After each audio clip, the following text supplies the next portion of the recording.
Aksi tuntutan evaluasi pemerintah dalam perbaikan ekonomi masih berlangsung di Jalan Medan Merdeka Selatan, Jakarta Pusat hingga Kamis malam.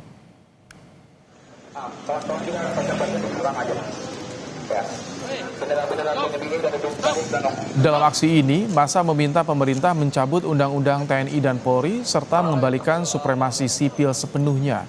Mereka juga meminta pemerintah diantaranya menghentikan program MBG, Koperasi Desa Merah Putih, dan mengusut dugaan korupsi di Badan Gizi Nasional, serta mendorong pemerintah meningkatkan nilai tukar rupiah. Kami gerakan mahasiswa demokrasi, sekarat keadilan dan sekarat kepercayaan publik menjadi budaya. Tuntutan kolektif yang kemudian kita suarakan itu terkait pencabutan Undang-Undang TNI dan Polri dan juga kembalikan supremasi sivil sepenuhnya. Itu yang pertama. Terus yang kedua, kami dari kawan-kawan PMI dan GMKI Jakarta sepakat untuk mendesak pemerintah menstop beberapa program yang tidak menjawab akar permasalahan di rakyat. Salah satunya adalah program MBG, KDMP, dan terakhir sekolah rakyat.